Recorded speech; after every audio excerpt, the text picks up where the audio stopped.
اعوذ باللہ من الشیطان اللعین الرجیم بسم اللہ الرحمن الرحیم الحمد للہ وکفا وسلام علی عبادہ الذین اصطفیٰ. درود بھیجی محمد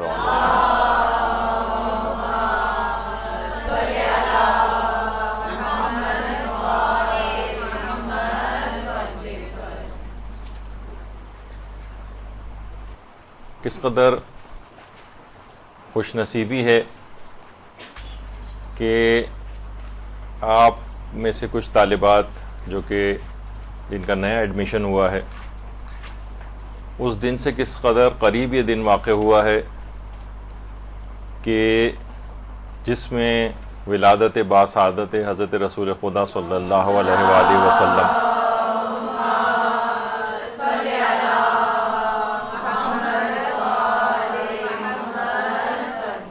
اور حضرت امام جعفر صادق علیہ الصلاۃ والسلام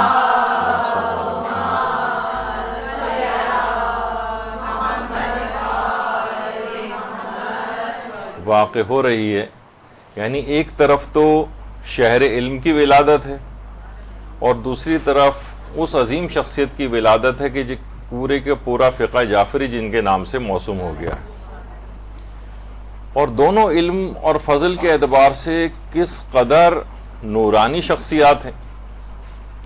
تو ان کا توسل کرتے ہوئے آج اس درس کا آغاز ہم کر رہے ہیں، اور انشاءاللہ تعلیم دین کے سلسلے میں آگے چل کر بھی یہ نورانیت برقرار رہے گی. طالب علم اپنے اندر نورانیت کیسے پیدا کرے؟ دیکھیے، علم تو حاصل ہوتا چلا جائے گا، علم حاصل ہوتا چلا جائے گا، لیکن بعض اوقات دیکھنے میں یہ آتا ہے کہ وہ نورانیت جو علم کے ساتھ ہوتی ہے وہ حاصل نہیں ہو پاتی. جس طریقے سے گدھے کے اوپر کتابیں لاد دی گئی ہوں، کچھ اس طرح سے ایک طالب علم بن جاتا ہے. دیکھیے، سب سے پہلی بات تو یہ ہے کہ آپ کے علم میں یقیناً یہ بات ہوگی کہ علم جو ہے وہ صفت پروردگار ہے، اور پروردگار اپنی صفات کو دینے میں بالکل بھی بخل سے کام نہیں لیتا، بلکہ وہ یہ چاہتا ہے کہ میری ہر صفت بقدر ظرفیت میری مخلوق کے اندر منتقل ہو. یعنی پروردگار عالم مثلا اگر رحیم ہے تو وہ بھی چاہتا ہے کہ آپ لوگوں پر رحم کریں، وہ اگر کریم ہے تو وہ بھی چاہتا ہے کہ آپ لوگوں پر اپنا کرم کریں، وہ اگر حی ہے ہمیشہ زندہ رہے گا تو وہ یہ چاہتا ہے کہ آپ بھی ہمیشہ زندہ رہیں. ظاہر ہے کہ مرنے کے بعد جو ہے وہ زندگی ختم نہیں ہو جائے گی اور اس کے بعد ہمیشہ ہمیشہ جاری رہے گی. یعنی یہ صفت ہمیشگی میں وہ اپنی مخلوق کو بھی شریک کرتا ہے. وہ قدوس ہے، پاک و پاکیزہ ہے، وہ چاہتا ہے کہ میری مخلوق بھی جو ہے وہ پاک و پاکیزہ رہے. وہ سلام ہے، سلامتی کا پیغام ہے، وہ چاہتا ہے ہم سے کہ یہ صفت آپ کے اندر بھی پیدا ہو جائے اور ہم بھی سلامتی کا پیام بن جائیں. ہر شخص کے لیے سلامتی سلامتی ہماری طرف سے ہو، کسی کو کوئی دکھ اور تکلیف و آزار نہ پہنچائیں. وہ عزیز ہے، صاحب عزت ہے، وہ چاہتا ہے کہ ہم بھی کوئی ذلیل کام میں رسوا نہ ہوں. یعنی ہر چیز اسی طریقے سے اس کی ایک صفت علم بھی ہے، اور وہ یہ چاہتا ہے کہ میری مخلوق علم کی صفت سے متصف ہو اور اپنے علم کو مسلسل بڑھاتی چلی جائے. تو دیکھیے، یہ علم ہمیشہ سرفرازی عطا کرتا ہے.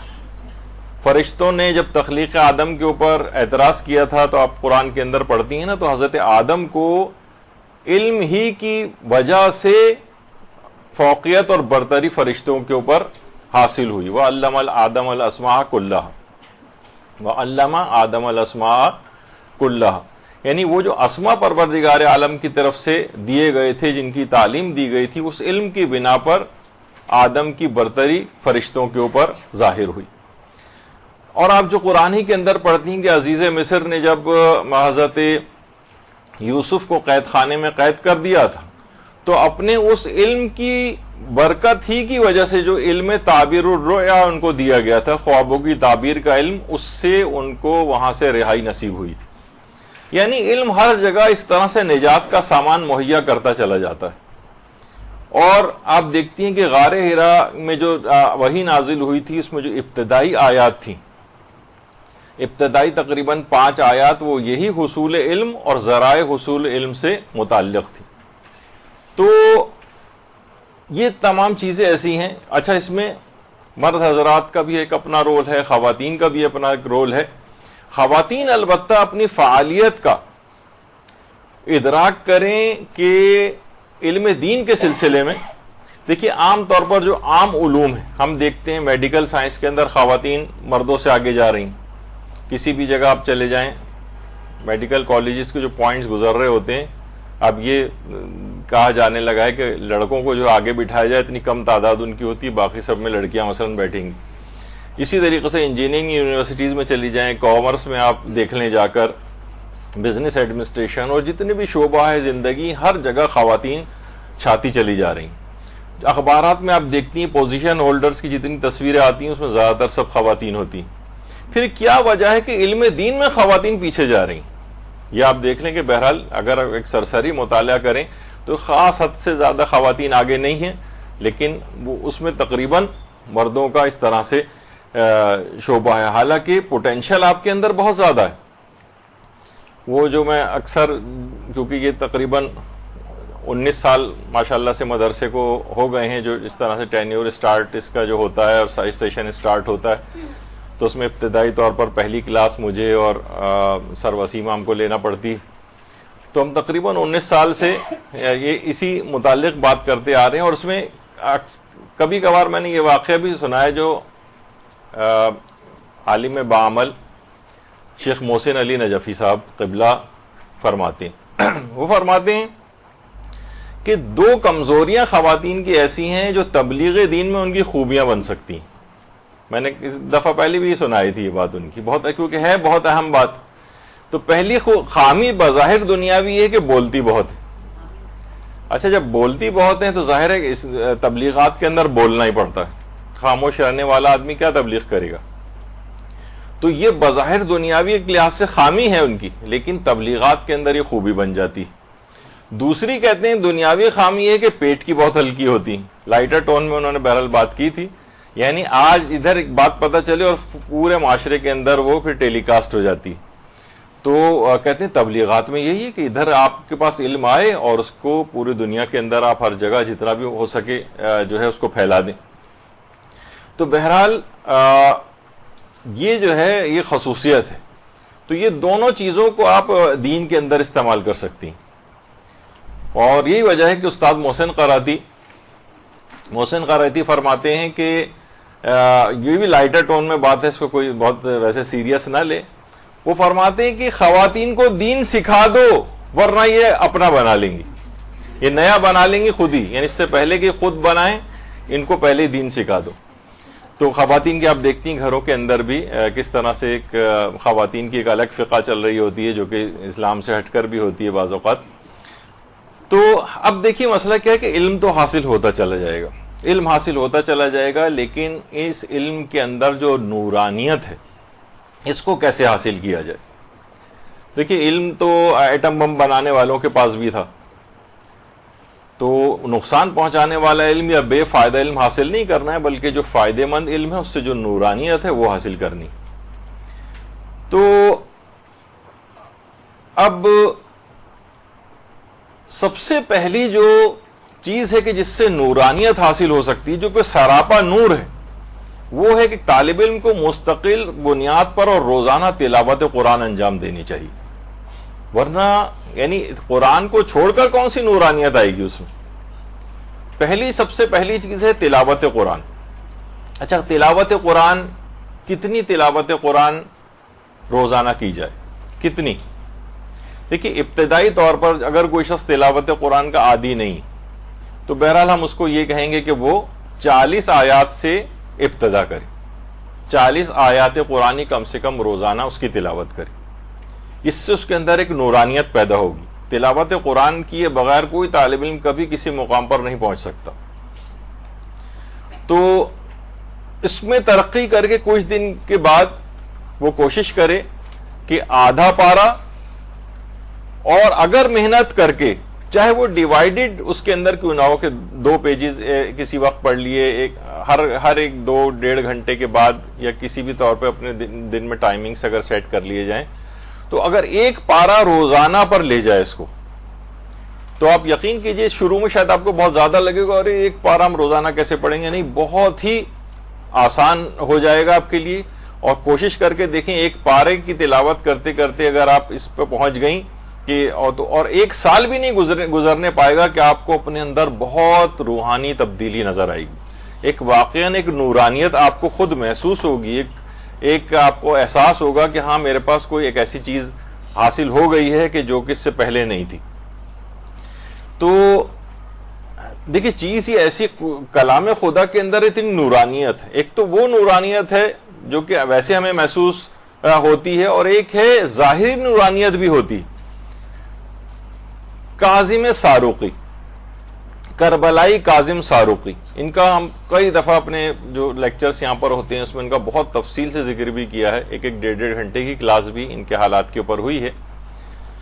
کربلائی کاظم ساروقی جو تھے یہ بالکل ان پڑھ تھے، اور یہ قرآنی معجزہ ہے. صرف ایک شخص کے جو کہ حروف کو بھی نہیں جانتا تھا، یعنی اس کو یہ بھی نہیں پتا کہ الف کیا ہوتی ہے اور بے کیا ہوتی ہے اور تے کیا ہوتی ہے، وہ ایک رات کے اندر بلکہ ایک لہجے میں حافظ قرآن بن گیا. کربلائی کاظم ساروقی، ساروق میں ان کی قبر بھی ہے. یہ بالکل ان پڑھ تھے. اچھا، بڑے بڑے علماء اور مجتہدین نے ان کا امتحان لیا تھا، لیکن جو مجھے بات اصل میں کیوں یہ کیسے بنے، کیا ہوا، ایک پورا زبردست واقعہ ہے، بہت دلچسپ، کہ ان کو کے اوپر یہ ان کو سعادت کیسے نصیب ہوئی. ایک رات تو کیا، ایک لہجے میں حافظ قرآن ہو گئے تھے، اور کسی طرح سے بھی ان سے قرآن پوچھا جاتا تھا. حتیٰ کہ لوگ حیران تھے کہ بہت سے علماء نے ان کا اس طرح سے بھی امتحان لیا کہ عربی میں کی کوئی بھی عبارتیں لکھی، احادیث لکھی، عام الفاظ عربی کے کلمات لکھے، اسی میں ہی کچھ ٹکڑے قرآنی آیات کے ڈالے اور کہا دیکھ کے بتائیں. تو انہوں نے اگرچہ بالکل پڑھے لکھے نہیں تھے، لیکن وہ انہوں نے اشارہ کر کے بتایا کہ یہ قرآن ہے اور یہ قرآن نہیں ہے، یہ قرآن ہے اور یہ قرآن نہیں ہے. اللہم صلی علی محمد وعلی محمد.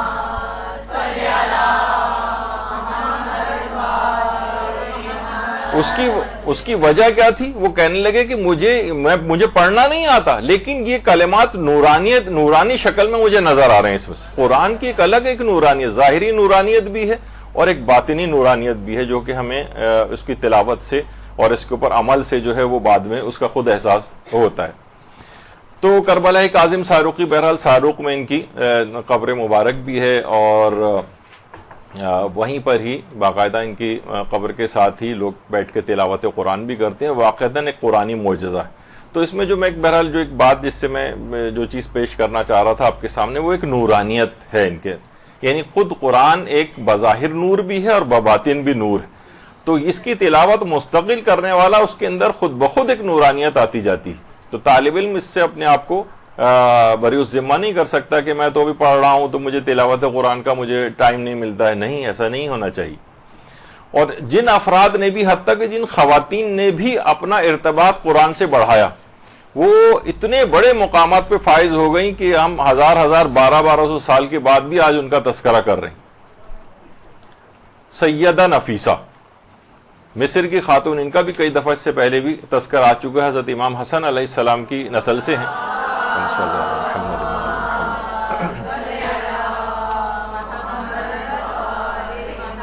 اور مصر میں ان کا مزار ہے، اور ان کی جو شادی تھی حضرت امام جعفر صادق علیہ السلام کے اولاد میں سے، اللہم صلی علی محمد وعلی محمد، اسحاق معتمن کے نام سے تھے وہ، ان سے ان کی شادی ہوئی تھی، جو کہ حضرت امام موسیٰ کاظم علیہ السلام کی امام رضا کے متعلق جو وصیتیں تھیں ان کے گواہوں میں سے بھی تھے اسحاق معتمن. ان سے ان کی شادی ہوئی تھی، اور وہ خود بھی بہت عظیم شخصیت تھے. معتمن نام بھی ان کا اس وجہ سے پڑا تھا کہ وہ امانت داری کے اندر بہت مشہور تھے. اسحاق معتمن نام ہی ان کا اس وجہ سے پڑا تھا.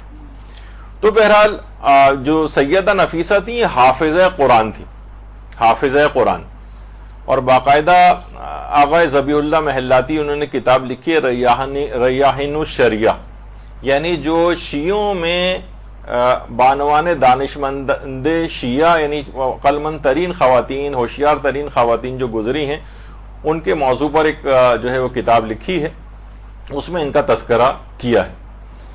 اس میں انہوں نے لکھا ہے کہ اتنی زیادہ عبادت گزار تھیں سیدہ نفیسہ کہ باقاعدہ اپنے گھر میں انہوں نے ایک قبر بھی کھود رکھی تھی جس کے اندر یہ عبادت بھی انجام دیتی تھیں، اور اپنی اس قبر کے اندر بیٹھ کر اپنے ہاتھوں سے اپنی قبر کھودی تھی، اور روزانہ اس قبر کے اندر بیٹھ کر تلاوت قرآن کرتی تھیں، یہاں تک کہ انتقال کے وقت تک اس قبر میں 1900 دفعہ قرآن ختم کیا۔ یہ تو ذبیح اللہ محلاتی نے لکھا ہے، اور بہت سی اور جو جگہوں کے اوپر اس تعداد کے متعلق ہے، یہاں تک کہ کچھ علماء نے 6000 دفعہ ختم قرآن کرنے کے متعلق بھی تحریر فرمایا۔ تو یہ کوئی مذاق بات نہیں ہے کہ قرآن سے اس قدر ارتباط بڑھایا تھا کہ 1900 دفعہ یا 6000 دفعہ ختم قرآن بیٹھ کر کیا، اور اس قدر ہی سعادت حاصل ہوئی تھی کہ کہا جاتا ہے، روایتوں میں بھی بات آئی ہے باقاعدہ، یہ ان کی محراب ہے کہ جہاں پر وہ عبادت بھی کیا کرتی تھیں، اور وہ یہیں پر ان کا انتقال بھی ہوا ہے، اور انتقال کے وقت بھی تلاوت قرآن کر رہی تھیں، اور اس آیت کی تلاوت کر رہی تھیں جو ان کی محراب پہ اب بھی لکھی ہوئی ہے، لہم دار السلام عند ربہم وہو ولیہم بما کانوا یعملون۔ یہ باقاعدہ اس آیت کی تلاوت کرتے ہوئے اس جہان فانی سے رخصت ہوئیں۔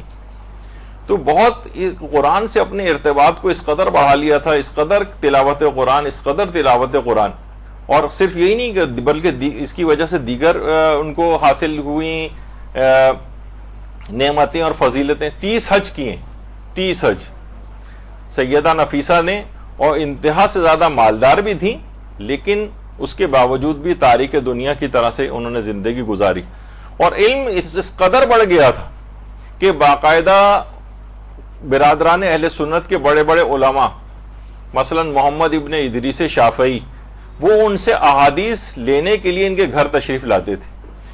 حنبلی عالم احمد ابن حنبل سیدہ نفیسہ کی علمی اور اخذ احادیث کی جو نشستیں ہوتی تھیں اس میں شرکت کیا کرتے تھے، اور آج بھی ہر اتوار اور جمعرات کو باقاعدہ لوگ ان کے مزار پر جاتے ہیں، اور یہاں تک کہ شادی بیاہ کی جو تقاریب ہوتی ہیں وہ بھی سیدہ نفیسہ کے مزار پر ہی منعقد کرتے ہیں وہاں کے علاقے کے لوگ، اور بلکہ وہاں پر ایک رسم بھی ہے، رسم کے طور پر ایک علاقائی رسم ہے کہ جو بھی نئی نویلی دلہن ہوتی ہے اس کو وہاں لا کر قبر سیدہ نفیسہ کا ایک طواف کرایا جاتا ہے، پھر وہ اپنے شوہر کے گھر جاتی۔ تو بڑی بابرکت دیکھیے اب یہ خواتین کے ان کی جو سب سے بڑی فضیلت ہے سیدہ نفیسہ کی، وہ قرآن سے ارتباط ہے، اور اس قرآن سے ارتباط کے نتیجے میں آپ نے دیکھا کہ کتنا بڑا مقام حاصل کیا کہ آج تک سیدہ نفیسہ کا نام زندہ ہے، اور خاص طور پہ تلاوت قرآن، اپنی قبر کھودی ہوئی جو اپنے ہاتھ سے قبر کھودی تھی اس میں بیٹھ کر 1900 دفعہ یا 6000 دفعہ ختم قرآن کیا۔ تو بہت چیزیں ایسی ہیں اس کے اندر کہ جو برکتیں حاصل ہوتی ہیں۔ اچھا، کچھ قرآنی سورہ بھی ایسے ہیں کہ جو کہ اسپیشلی، ویسے تو پورا قرآن ہی نورانی کرتا ہے، لیکن علم کے اعتبار سے اور کوئی طالب علم کی نورانیت کے اعتبار سے کچھ خصوصی سورہ بھی ہیں، یہ بھی اگر آپ اس طور پر اس کو دیکھ لیں، اور یہ ہمارے بڑے بڑے مجتہدین جیسے کہ عرفانیات کے اندر سید عبد الکریم کشمیری کا نام جو ہے وہ بہت مشہور ہے۔ آیت اللہ سید عبد الکریم کشمیری وہ فرماتے تھے کہ حصول علم کے اندر اور اصول علم میں نورانیت پیدا کرنے کے لیے اور درجات میں بہت زیادہ اضافے کے لیے، یعنی اگر کوئی طالب علم چاہے کہ میں نورانی بن جاؤں، نورانیت میرے اندر آ جائے اور میں علم کے بڑے مقامات پر فائز ہوں، تو وہ فرماتے تھے اس کے لیے سورہ یاسین کی تلاوت کرے، لیکن کتنی تلاوت، روزانہ کی بات نہیں، کم سے کم اس نیت سے کہ میرے اندر نورانیت پیدا ہو جائے اور علم میں میں بہت بڑے مقام کو حاصل کروں، خصوصی اس نیت سے 85 مرتبہ سورہ یاسین کی تلاوت کرے۔ بہت جلدی وہ دیکھے گا کہ میرے اندر نورانیت بھی پیدا ہوئی اور علم میں ترقی کرتا جائے گا۔ باقاعدہ سید عبد الکریم کشمیری اس کام کے لیے 85 دفعہ، اب چاہے آپ وہی میں بتایا کہ کتنی بھی دفعہ اس کو کتنے بھی دنوں میں آپ ڈیوائیڈ کر کے پڑھ لیں، آپ سوچیں گے روزانہ میں 5 دفعہ سورہ یاسین پڑھوں گی، لیکن نیت یہ ہو کہ اسی نیت میں جو 85 دفعہ کی میں نے نیت کی ہے اس میں سورہ یاسین کو شمار کروں گی۔ اسی طرح سے سورہ رحمان کو بھی علم میں اضافے کے لیے اور نورانیت کے لیے علماء بہت تاکید کرتی ہیں، اور حافظے کے لیے بھی سورہ رحمان کی بڑی تاکید ہے، خاص طور پر اگر پوری سورہ نہ پڑھ سکے. ویسے تو خود سورہ رحمان بھی اتنی طویل سورہ نہیں ہے، مختصر ہی ہے، لیکن علماء فرماتے ہیں کہ ابتدائی آیتوں سے الرحمن علم القرآن سے لے کر جہاں پہلی دفعہ آئے فبأي آلاء ربكما تكذبان، خاص طور پر اتنا والا پورشن تو خصوصیت کے ساتھ طالب علم پڑھے. یعنی سورہ رحمان کو شروع سے پڑھتا ہوا جائے اور پہلا فبأي آلاء ربكما تكذبان جس جگہ پر آئے وہاں تک علی الخصوص، ورنہ اگر پوری سورہ رحمان پڑھے تو سونے پر سہاگا اور کیا ہی کہنا، لیکن یہ کہ کم سے کم اتنا تو اس کے اندر پڑھے تو علم میں بھی اس کے بہت زیادہ اضافہ ہوگا اور حافظہ بھی بہت قوی ہوگا اور نورانیت بھی اس کے اندر پیدا ہوتی جائے گی. تو سورہ یاسین کے بعد سورہ رحمان کی بڑی خصوصیت ہے. اور علم میں اضافے، حافظے اور نورانیت کے لیے علماء ایک عمل اور بتاتے ہیں، اور وہ ہے سورہ احقاف کا عمل. سورہ احقاف کو زعفران سے لکھے اور بارش کے پانی سے یا زمزم کے پانی سے دھو کر اس کا پانی پی لے. یہ نورانیت پیدا کرنے کے لیے، حافظہ پیدا کرنے کے لیے، علم میں اضافے کے لیے بڑا مجرب عمل سمجھا گیا. سورہ احقاف کو زعفران سے کسی برتن وغیرہ کے اوپر لکھیں یا کسی بھی چیز کے اوپر، اور پھر اس کے بعد اس کو دھو کر زمزم سے دھوئیں یا بارش کے پانی سے دھو کر اس کا پانی پی لیا جائے. عام پین وغیرہ انک کی سیاہی اس کو استعمال نہیں کی جائے، ظاہر ہے اس میں تو ذرا ٹاکسک مٹیریل وغیرہ سا ہوتا ہے، لیکن زعفران کے اندر ایسا نہیں ہے. باقاعدہ زعفران کو بھر کے فاؤنٹین پین میں اس کی انک کے طور پر بھر کے اور اس کو لکھ کر اور اس کے بعد پھر اس کو دھو کر اس کا پانی پی لیا جائے. تو یہ سورہ احقاف کی بڑی اس سلسلے میں تاکید ہے. بلکہ بچپن سے ہی اگر والدین ہوشیار ہوں اور اتنا علم رکھتے ہوں تو بچپن سے ہی، بلکہ نوزائیدہ بچے کے متعلق یہ بات لکھی گئی. علماء نے لکھی ہے کہ سورہ حاقہ، الحاقہ تو ملحاقہ، سورہ حاقہ جو ہے اس کا پانی بھی اسی طرح سے زعفران وغیرہ سے سورہ حاقہ کو لکھا جائے، اس کے بعد اس کے پانی کے قطرات، یعنی اس کو دھو کر اس کے پانی کے قطرات نومولود بچے کے منہ میں ٹپکائے جائے.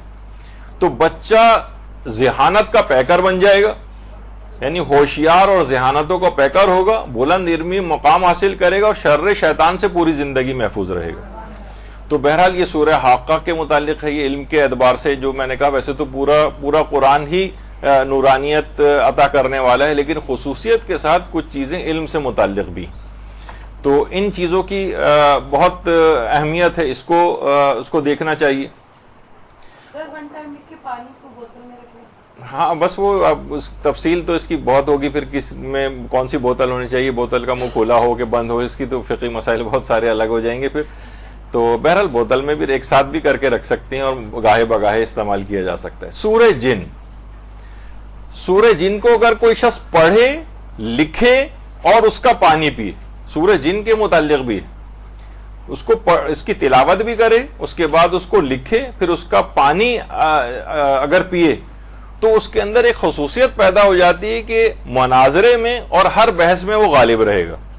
بشرطے کہ نہیں یہ نہ ہو کہ وہ خود ہی باطل پر ہو اور وہ غالب رہے، ایسا نہیں. یعنی حق کو بعض اوقات یہ ہوتا ہے حق میں ہونے کے باوجود بھی انسان کمزوری اس میں رہتی ہے اور وہ غالب نہیں ہو پاتا. تو کوئی بھی بحث ہوگی، کوئی بھی مناظرہ ہوگا، یہ خصوصیت کے ساتھ یعنی ایک صلاحیت جو ہے وہ اس سورے کے اندر موجود ہے کہ انسان اس کو لکھے، پڑھے، اس کے بعد لکھے اور لکھ کر اس کا پانی پیے، تو اس کے اندر یہ خصوصیت پیدا ہوتی ہے. اسی طرح سے حافظے میں اضافے کے لیے، علم میں نورانیت کے لیے کثرت سے سورہ قدر کی تلاوت کرنا، کثرت کے ساتھ کوشش کرے کہ 10 دفعہ کم سے کم روزانہ، یا مثلا ایک تسبیح اگر سورہ قدر کی پڑھے تو کیا ہی کہنا. یعنی بہت بڑے بڑے علماء، بعض علماء تو ہر وقت وہ ان کے ہونٹ حرکت میں مصروف رہتے تھے، تو لوگ ان سے پوچھتے تھے کہ آپ اتنی عرفانی مطالب کے اوپر ہیں تو یہ آپ ہر وقت کیا پڑھتے رہتے ہیں؟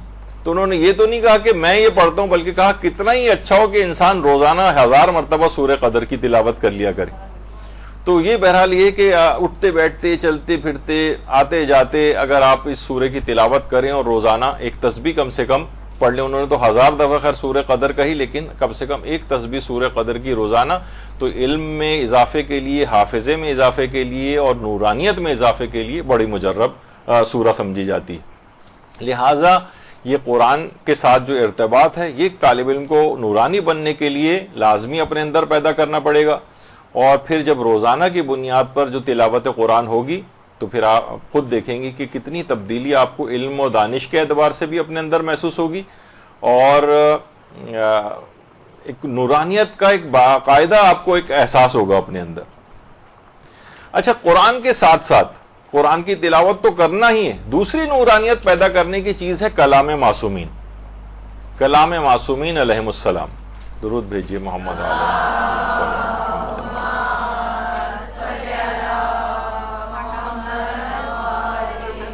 جو کتابیں جس میں احادیث مبارکہ لکھی ہوتی ہیں یہ بھی گھروں کے اندر ہونی چاہیے. لوگ عام طور پر کوئی مرحوم انتقال کرتے ہیں تو ان کی کتابیں بوجھ سمجھتے ہوئے لا کر مدارس میں ادھر ادھر دینے کی کوشش کرتے ہیں. مرحوم کی کتابیں تھیں, اچھا ہے کسی جگہ کام آ جائیں گی, یعنی اپنے گھر میں میراث کے طور پر نہیں رکھتے ہیں ان کو, بلکہ ڈمپ کر دیتے ہیں. سوچتے ہیں کس طرح سے معاذ اللہ, یعنی اچھے الفاظ نہیں, کچرے کو جو ہے گھر سے باہر نکالا جائے. تو تقریباً یعنی اسٹائل اسی طرح سے ہوتا ہے. تو احادیث مبارکہ, کلام معصومین, ان کی کتابیں یہ خود گھر میں فقط رکھی بھی رہیں اگر, یعنی ویسے تو تلاوت کرنی ہے ان کی, ان کو پڑھنا ہے, ان کو حفظ کرنا ہے, تاکہ عام زندگی میں جب بھی کبھی اس قسم کے مواقع پیش آتے ہیں تو آپ کو وہ احادیث مبارکہ یاد آتی ہیں, آپ کے اندر موجود ہوتا ہے ان کا پیغام, وہ آپ کو روکتی ہیں گناہوں سے, وہ آپ کو مختلف زندگی کے مراحل کے اوپر جب ڈیسیجنز لینے ہوتے ہیں اس وقت وہ مدد کرتی ہیں کہ آپ کو کب تحمل دکھانا ہے, کب بردباری دکھانی ہے, کب آپ کو عمل کون سا کرنا ہے. یہ جو آپ کے اندر آپ ہو سکتا ہے اس وقت ذاتی طور پر آپ کو پوچھا جائے تو آپ حدیث بتا بھی نہیں سکیں, لیکن اس کا پیغام آپ کے اندر موجود ہوتا ہے جو آپ کو اس کے مطابق عمل کرواتا ہے جو اس وقت کی ضرورت ہوتی. تو بہرحال اس طرح سے ان کے اندر ایک نورانیت ہے. ان کتابوں کی جو تحریر جو نظر آ رہی اس کے اندر ایک نورانیت ہوتی, بلکہ ان کے اندر شفا بھی ہوتی. ہمارے ہاں دیکھیں چیزوں کو اس طرح سے لیا نہیں جاتا ہے. مثلا آیت اللہ شبیری زنجانی موجودہ زندہ مراجع میں سے ایک, شبیری زنجانی خود فرماتے ہیں کہ شیخ عباس قمی جو صاحب مفاتیح الجنان تھے, جو آپ کے گھر میں جن کی کتابیں اتنی موجود ہوں گی اور خاص طور پہ مفاتیح, تو شیخ عباس قمی کے متعلق آیت اللہ شبیری زنجانی فرماتے ہیں کہ جب میں نے اپنی حوزوی تعلیم شروع کی تھی اس وقت شیخ عباس قمی انتقال کر گئے تھے, یعنی میں نے ان کا زمانہ تو نہیں پایا, البتہ ان کے بیٹے تھے حاج علی میرزا, یہ ان کے بیٹے شیخ عباس قمی کے, ان سے ان کی دوستی تھی آیت اللہ شبیری زنجانی کی. اچھا, بہت سارے بیٹے بالکل, اب تو خیر ان کے بیٹوں میں سے کوئی بھی زندہ نہیں بچا ہے. شیخ عباس قمی کے تمام بیٹے بھی انتقال کر گئے ہیں, اور محسن محدث زادہ قمی یہ بالکل آخری جن کا انتقال ہوا ہے, محسن محدث زادہ, یہ بھی شیخ عباس قمی کے بیٹے تھے, یہ بھی کچھ عرصے پہلے جو ہے وہ انتقال کر چکے. بلکہ ایک دفعہ میں خود قوم گیا تھا تو جو میرے ساتھ میرے دوست تھے, انہوں نے جو قوم میں تعلیم حاصل کر رہے ہیں, انہوں نے خود بتایا کہ دیکھیں وہ محدث زادہ محسن محدث زادہ جا رہے ہیں جو شیخ عباس قمی کے بیٹے. تو بہرحال اپنی آنکھوں سے ان کی بھی میں نے زیارت کی تھی. تو بہرحال حاج مرزا علی کے متعلق آیت اللہ شبیری زنجانی نے بتایا کہ ان کے بیٹے نے مجھے یہ بات بتائی تھی, اور وہ گئے تھے اور شہید ثانی شیخ زین الدین ان کی ایک تحریر لے کر آئے.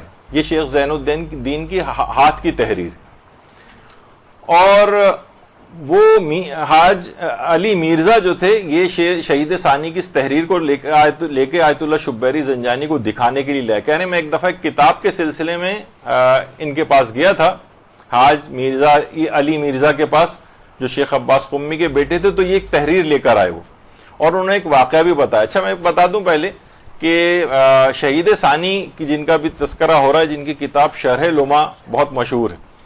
کتاب لمع جو تھی وہ تو شہید اول نے لکھی تھی, محمد ابن جمال الدین مکی, لیکن شیخ زین الدین جو شہید ثانی تھے, یعنی شہید اول کو بھی شہید کیا گیا تھا اس کتاب لکھنے کی وجہ سے, اور شہید ثانی شرح لمع انہوں نے تحریر کی, وہ بھی شہید کر دیے گئے تھے بعد میں.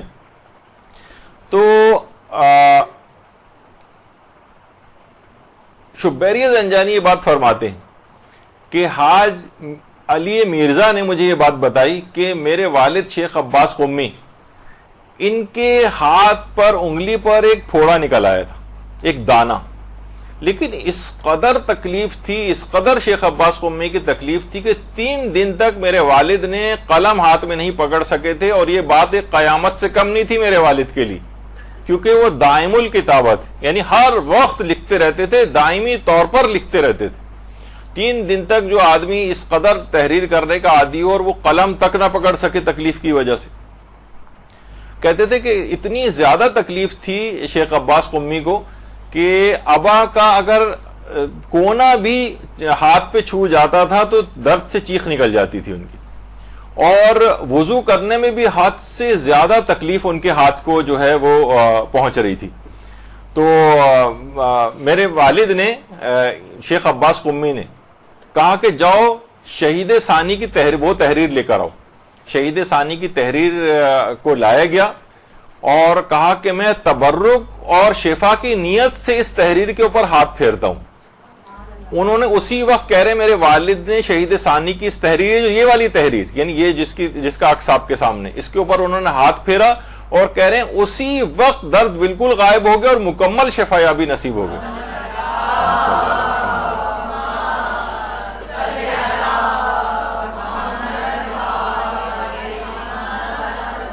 یہ ایسی نورانیت ہے تعلیمات محمد و آل محمد علیہ السلام کے اندر، یہ ایسی شفا یابی ان کے اندر ہے۔ تو سوچیں ظاہری اعتبار سے جب جسمانی امراض کی شفا ہے تو ہماری روحانی امراض کی کس قدر شفا ان چیزوں کے اندر نہیں ہوگی، تو سوچا جا سکتی ہے یہ بات۔ تو باقاعدہ اس بات کو جورا از دریا کے نام سے جو کتاب، جورا کہتے ہیں گھونٹ کو، یعنی دریا میں سے فقط ایک گھونٹ، تو وہ آیت اللہ شبیری زنجانی کی پورا یہ تفصیل جو ہے اس کتاب کے اندر جو لکھی گئی ہے، اس کے اندر یہ بات موجود ہے، پورا واقعہ۔ اور شیخ عباس قمی کے اندر ایک بات اور بھی تھی، یہ تو شہید ثانی والی بات، ان کی زوجہ یہ فرماتی تھیں کہ شیخ عباس قمی کبھی بیمار ہوتے تھے اور دوا گھر میں موجود نہیں ہوتی تھی، یا دوا اگر موجود بھی ہوتی تھی تو بھی اگر مثلا اس کو ہلانے کی ضرورت پیش آتی تھی تو وہ مثلا دوائی ان کو دی گئی، اور اب دوا کو ہلانے کے لیے چمچی کی ضرورت ہوتی ہے تو اپنی زوجہ سے کہتے تھے اس چمچی کو لانے کی ضرورت نہیں ہے، اسپون کو لانے کی ضرورت نہیں ہے، یہ جو میرے ہاتھ کی انگلیاں ہیں اس سے میں نے ہزاروں احادیث معصومین لکھی، اور وہ اس کے اندر گلاس میں ڈال کر ہلاتے تھے اور شفا کی نیت سے اس کو پی جایا کرتے تھے اور اسی سے شفا مل جاتی تھی۔ تو یہ احادیث مبارکہ، یہ قرآنی آیات، یہ ایک ایسی نورانیت رکھتی ہیں، ایسی شفا یابی رکھتی ہیں کہ ظاہری اور باطنی تمام امراض کی شفا اس کے اندر موجود ہوتی ہے۔ تو انسان چاہے تو اپنے آپ کو ان کے ذریعے نورانی کر سکتا ہے، تلاوت قرآن کے ذریعے نورانی کیجیے، احادیث معصومین کو یاد کر کر کے اپنے آپ کو نورانی بنائیے۔ کوئی ایسا موقع پیش آ جائے تو آپ کی زبان پر اس موقع سے متعلق احادیث مبارکہ آپ کو یاد ہو، آپ کی رہنمائی کرنے کے لحاظ سے بھی ہو، اور دوسروں کے لحاظ سے ان تعلیمات کو پیش کرنے کی صلاحیت بھی ہونی چاہیے۔ یعنی ایسا نہ ہو کہ بس آپ نے یاد کر کے رکھا ہوا ہے، کبھی زبان پہ آتی نہیں، کیونکہ خواتین اور عام طور پر عام زندگی میں دیکھتے ہیں لوگ اوائڈ کرتے ہیں احادیث کو ذکر کرنا، امام زمانہ علیہ السلام کا ذکر کرنا عمومی زندگی میں لوگوں کے نظر نہیں آتا۔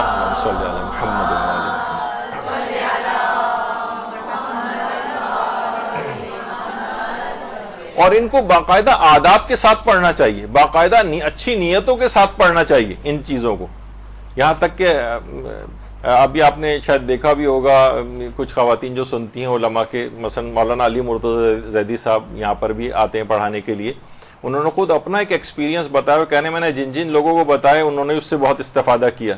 وہ کہتے ہیں جس طریقے سے تسبیح حضرت فاطمہ الزہرا سلام اللہ علیہ صلی اللہ علیہ وسلم،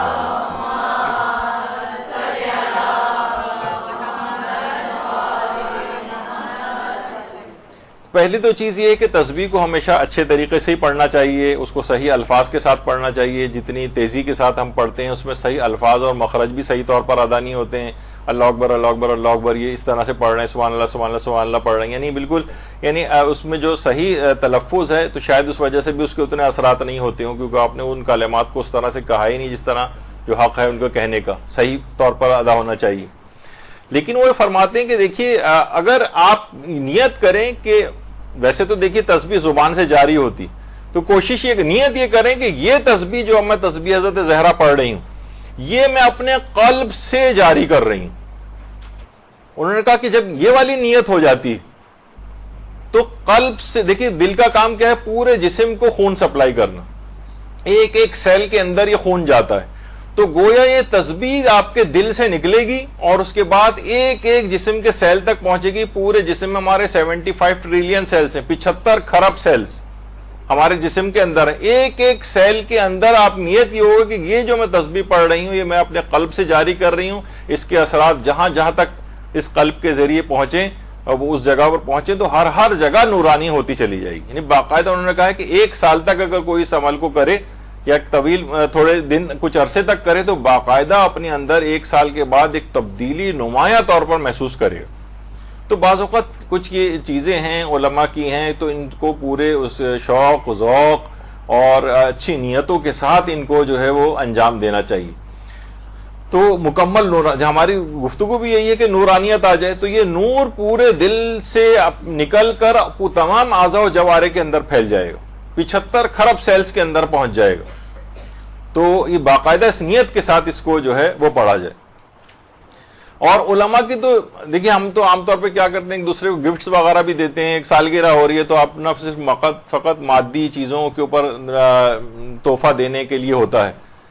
کتنے بڑے بڑے ہمارے علماء ہیں، لوگ ان سے آ کر بعض اوقات کہتے تھے آٹوگراف دے دیں، یا مثلا ان سے کہتے کوئی تحفہ اگر کوئی مانگتا تھا، مثلا آیت اللہ شیخ علی فلسفی، یہ اتنے بڑے عالم گزرے ہیں کہ آیت اللہ خوئی کے متعلق کہا جاتا ہے کہ صرف اپنی پوری زندگی میں 2 یا 3 افراد کو انہوں نے اجازہ اجتہاد دیا. آیت اللہ سیستانی ایک ہے اس کے اندر، اور دوسرے ایک آیت اللہ تقی طباطبائی قومی تھی، اور اس کے علاوہ تیسرے شیخ علی فلسفی. یعنی ان کو آیت اللہ خوئی نے اجازہ اجتہاد دیا تھا. بہت بڑی بات شمار ہوتی ہے کہ آیت اللہ خوئی جیسا فقیہ جو ہے کسی کو اجازہ اجتہاد دے. ان سے کوئی مانگتا تھا کوئی تحفہ تو کہتے تھے لاؤ کاغذ، اور اس کے اوپر احادیث مبارکہ تحریر کر کے دیتے تھے بطور تحفہ. تو ہمارے ہاں تو عام طور پر یہ چیز نہیں، کیونکہ یہ نورانیت پیدا کرنے والی چیزیں. تو کوشش کریں کہ دوسری چیز یہ ہوگی کہ یعنی تلاوت قرآن روزانہ اگر 1 پارے تک اس کو آپ لے جائیں کوشش کر کے، ورنہ جس قدر بھی ہو سکے تلاوت قرآن کریں روزانہ کی بنیاد پر، ناغہ نہ ہو اس کے اندر. اور اسی طریقے سے جو بھی آپ احادیث کی کتابیں پڑھیں اس میں باقاعدہ احادیث کو 4 5 5 10 احادیث کو روزانہ حفظ کرنے کی کوشش کریں، تاکہ آپ کے اندر اندرونی طور پر جب وہ حفظ ہو جاتی ہیں. دیکھیے تلاوت قرآن میں جو حافظ اگر کوئی باقاعدہ صحیح طور پر ہو اور تو اس کے اندر بھی ایک نورانیت پیدا ہو جاتی. یعنی صرف قرآن کا حفظ کرنا، آیت اللہ بہجت جو تھے وہ کہتے تھے کہ روزانہ کم سے کم 1 آیت تو ایک مومن کو روزانہ کی بنیاد پر جو ہے نا حفظ کرنی چاہیے. آیت اللہ خوئی جیسا مرجع اجتہاد کی کتنی زیادہ مصروفیات ہوتی ہیں، لیکن اس کے باوجود بھی آخری عمر میں انہوں نے انتقال سے کچھ عرصے پہلے تک قرآن بھی حفظ کر لیا تھا. تو اس میں ایج وغیرہ کا بھی کوئی دخل نہیں، کسی بھی عمر میں انسان چاہیے کہ وہ قرآنی آیات اور احادیث کو اس طرح سے حفظ کرے. تیسری نورانیت پیدا کرنے والی چیز جو ایک طالب علم کے اندر ہے وہ یہ کہ اگر کوشش کرے کہ وہ دائم الوضو ہو جائے. دائم الوضو کے معنی ہے کہ زیادہ تر اوقات میں دن میں باوضو رہے، زیادہ تر اوقات میں. اچھا بعض اوقات یہ ہوتا ہے کہ بہت ہی اپنے آپ کو وسواسی طور پر بھی اس طور پہ نہ ہو کہ نہ کوئی موقع ہو، کچھ ہو، ٹرین نکلی جا رہی ہو، فلائٹ چھوٹی جا رہی ہو اور وہ باتھ روم میں مثلا وضو کرنے گئے ہوں، ایسا بھی نہ ہو. یعنی جو روزانہ کے اوقات کار ہیں اس میں زیادہ تر اوقات میں باوضو رہے. تو یہ خود وضو کے متعلق کہا جاتا ہے، بلکہ تجدید وضو کرتا رہے. بعض اوقات یہ بھی ہوتا ہے الوضو علی الوضو نور علی نور، باقاعدہ حدیث کے اندر یہ بات آئی ہے ایک نور کے اوپر دوسرا نور شمار ہوتا ہے. وہ یعنی ابھی وضو ٹوٹا بھی نہیں ہے اور دوبارہ آپ نے ایک وضو اور اگر جا کے کر لیا، مثلا وضو پہلے سے چلا آ رہا تھا، ہم نے کیا ہوا تھا مثلا آدھے گھنٹے پہلے وضو اور نماز کا وقت آ گیا، تو آپ ایک اور وضو تجدیدی ایک دفعہ اور وضو کر لیں، نور علی نور ہو جائے گا. تو نورانیت ہے وضو کے اندر ایک. تو زیادہ تر اوقات میں امام خمینی کہتا ہے کہ دائم الوضو رہتے تھے، ہمیشہ دائمی طہارت کے ساتھ رہتے تھے. اور صرف یہی نہیں، دیگر علماء بھی، آیت اللہ مرشی نجفی کا بھی یہی تھا، بلکہ لوگ تو یعنی باقاعدہ ان کے وضو کو کرتے ہوئے ان کو دیکھتے تھے، ان کے وضو کا پانی وغیرہ تبرک کے طور پر لیا کرتے تھے. یعنی خود بہت اہمیت ہے اس وضو کی، اس عبادت کی، جس کو لوگ اتنے زیادہ اہمیت نہیں دیتے. تو زیادہ تر اوقات میں باوضو رہنا یہ نورانیت پیدا کرتا ہے. آیت اللہ شہید مرتضی مطہری یہ خود فرماتے تھے کہ ہم دیکھتے تھے کہ ہم اپنے والد کو کہ شاذ و نادر کوئی موقع ایسا ہوتا ہوگا جب وہ بغیر وضو کے رہتے ہوں. اپنے والد کے متعلق شہید مطہری بتاتے ہیں کہ میرے والد بہت ہی شاذ و نادر کبھی بغیر وضو سے ہوتے تھے، یعنی ہر وقت باوضو رہتے تھے. تو ظاہر اولاد نے بھی یہ چیز سیکھی، اور یہی وجہ ہے کہ شہید مطہری کی جو بیوہ ہیں، شہید مطہری تو شہید ہو گئے تھے، جو درمیان میں شہید مطہری کی زوجہ، وہ فرماتی ہیں خود ہم شہید کے متعلق میں یہ دیکھتی تھی کبھی بغیر وضو سے نہیں رہتے تھے. کبھی وضو اگر ٹوٹ جاتا تھا تو دوبارہ فوراً جا کر وضو کر لیتے. تو یہ چیز اپنے والد سے انہوں نے سیکھی ہوئی تھی. تو اس طرح سے ایک نورانیت پیدا ہوتی. کسی طور پر بھی کوشش کر کے اگر آپ دن کے زیادہ تر اوقات کے اندر باوضو رہیں، تو امام خمینی سفر میں کہیں ہوتے تھے، کسی بھی جگہ ایسے نامساعد حالات اور اس طرح سے بھی، یعنی کبھی ہر وقت کوشش کر کے وہ اپنے وضو کی تجدید کرتے رہتے تھے. تو یہ ایک مسلسل ایک نورانیت پیدا کرنے والا ایک عمل ہے. دن کے زیادہ تر اوقات میں کوشش کر کے باوضو رہیں تو یہ آپ کے اندر خود ایک نورانیت پیدا ہوتی چلی جائے گی. تھوڑا سا اپنے آپ کو امپروو کرنے کی، ظاہر ایک طالب علم تھوڑی سی محنت نہیں کرے گا، وضو کرنے میں کتنا وقت لگتا ہے، بلکہ گھر میں ایک اسپرے بوٹل ہونی چاہیے، باتھ روم جانے کی بھی ضرورت نہیں. اسپرے کیا، چہرے پر پانی ڈالا، چہرہ تک پانی پہنچا دیا، دائیں اور بائیں ہاتھ کے اوپر اسپرے کیا، اسپرے بوٹل آتی ہیں، بیڈ پہ بیٹھے بیٹھے آپ بڑے آرام سے وضو کر لیا. اس کے لیے جانے کی بھی کہیں ضرورت نہیں ہے، اور وضو کے نورانی فائدے آپ نے حاصل کر لی. تو بعض اوقات یہ ہوتا ہے نا، ہم اس وہ غلط طرح کے جو اہتمامات ہمارے ہو گئے ہیں نا، کہ پورا ایک پروٹوکول ایک چیز ہے، اور تولیے سے خشک کرنا، اور یہ تو اس سے بھی آدمی گھبراتا ہے کہ تمہیں بہت ٹائم لگے گا.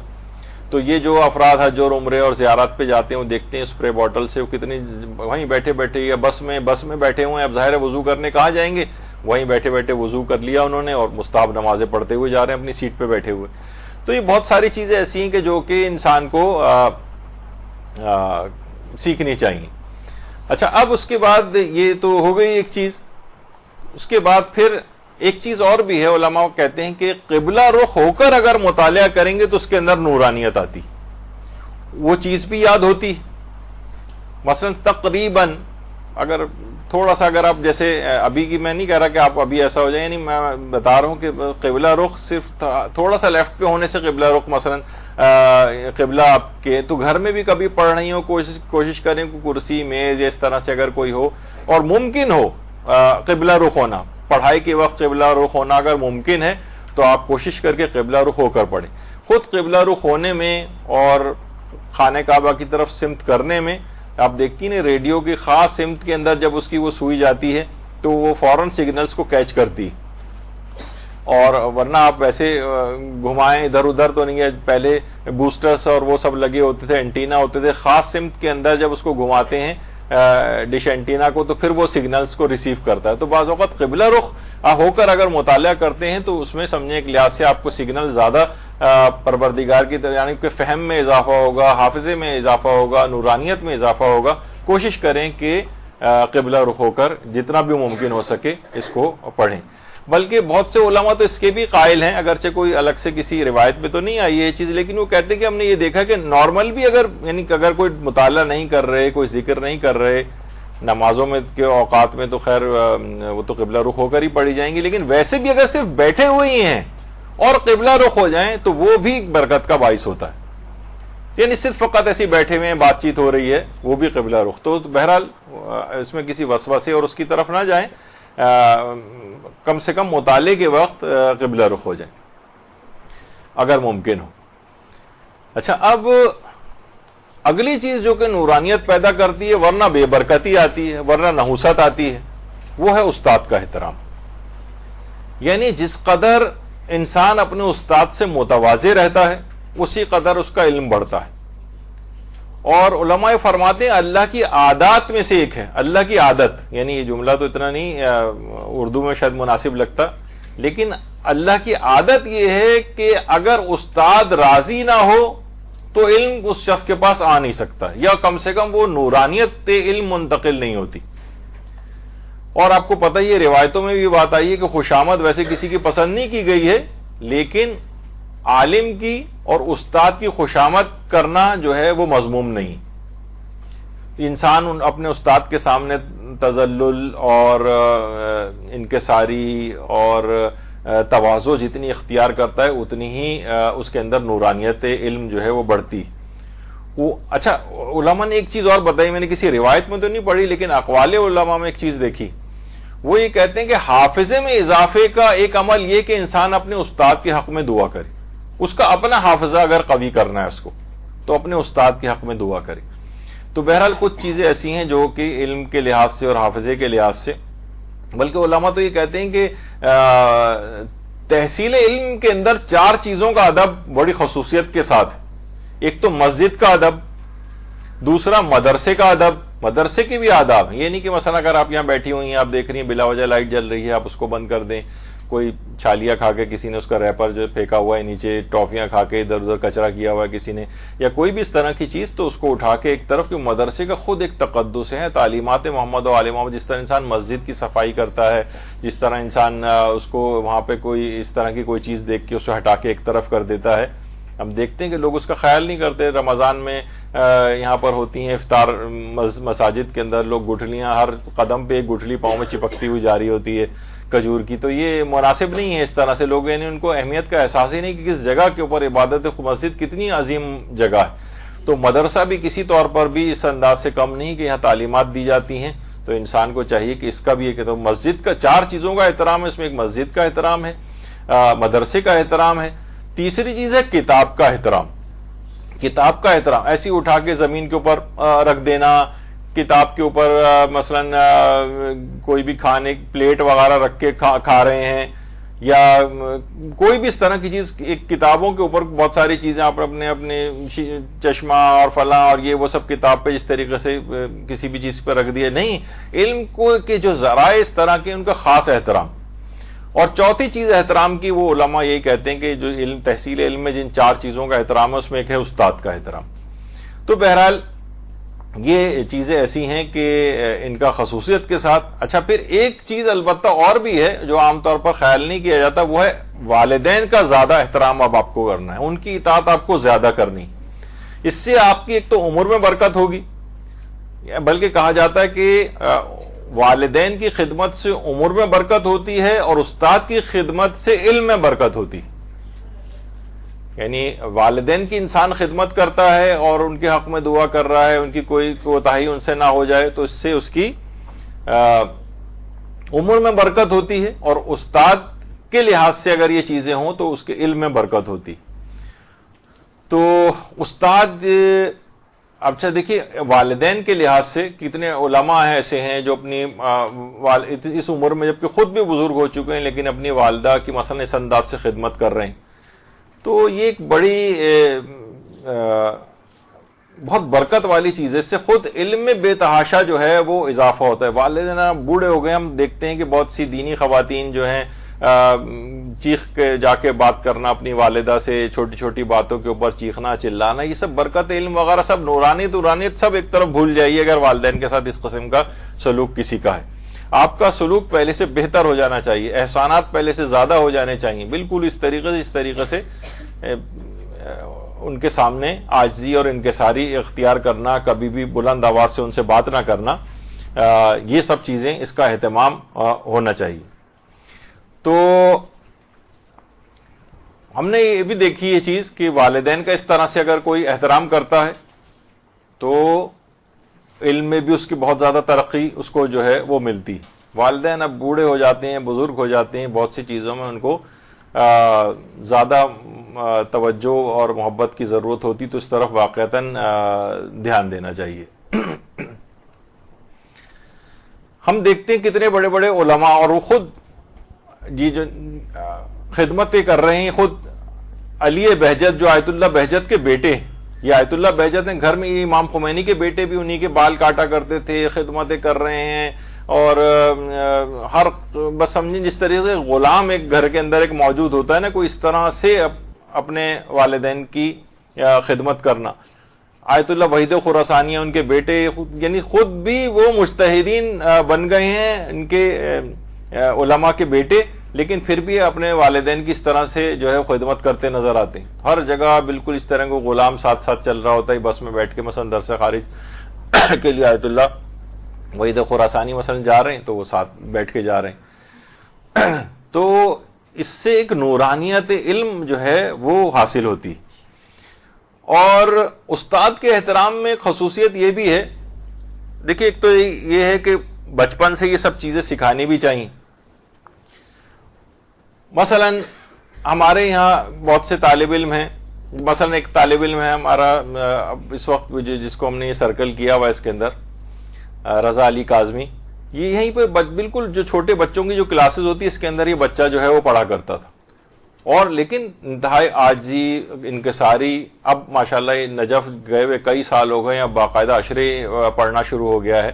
یعنی مدرسے کی بہت ساری جو ہماری ماشاءاللہ سے معاشرے کے اندر کام کرنے والی پروڈکٹس ہیں.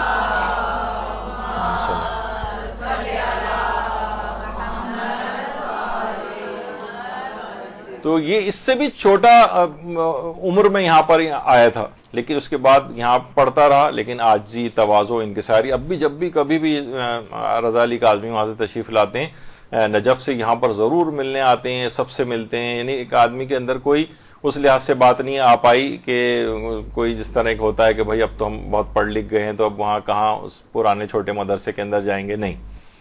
تو اب علمی طور پر اور کوشش کرنی چاہیے کہ جتنی بچپن سے کم عمری سے اس علم کی ابتدا ہو جائے.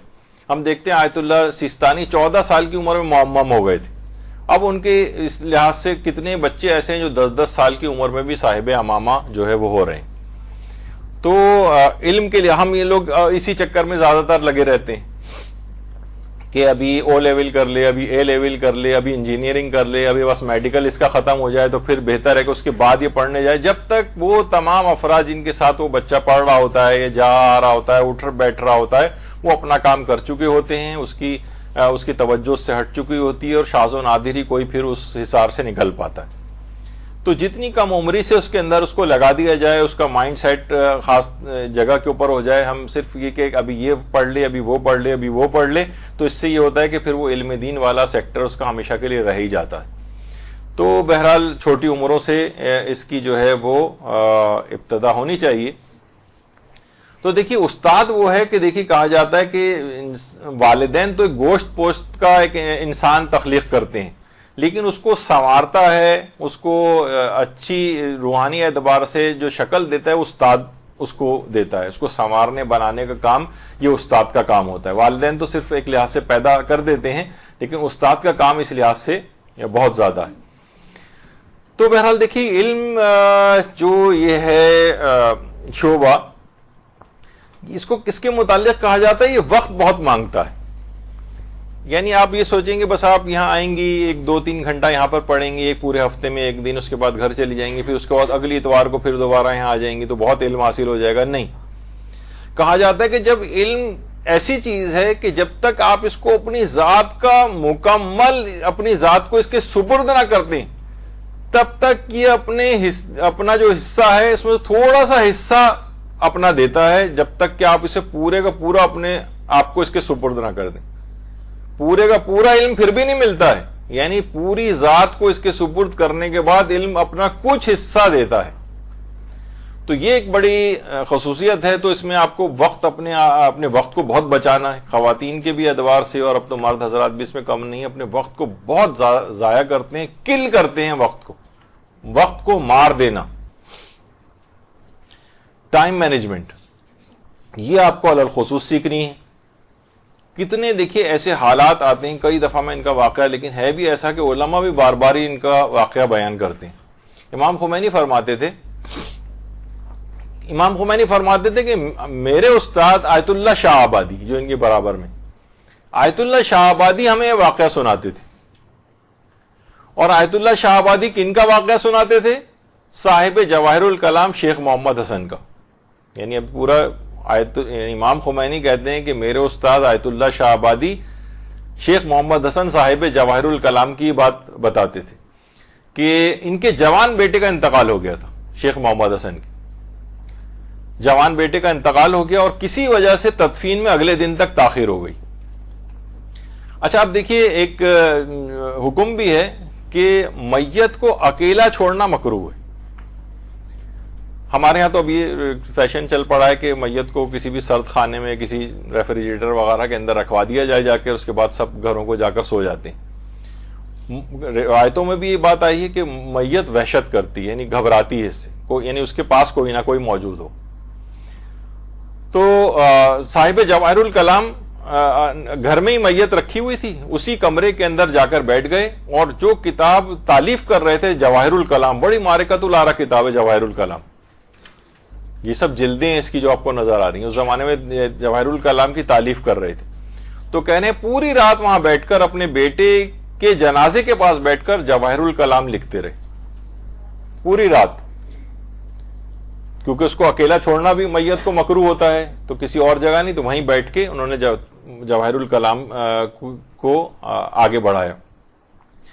تو امام خمینی اپنی تقریروں کے اندر اکثر اس واقعے کو سناتے تھے صاحب جواہر کی، اور وہ تاکید کرتے تھے طالب علموں کو بھی اور علماء کو بھی کہ دیکھو اس واقعے سے سبق حاصل کرو اور خوب محنت کرو اور اپنے وقت کو ضائع نہ کرو، بلکہ اپنے اوقات کار کی صحیح تقسیم کرو۔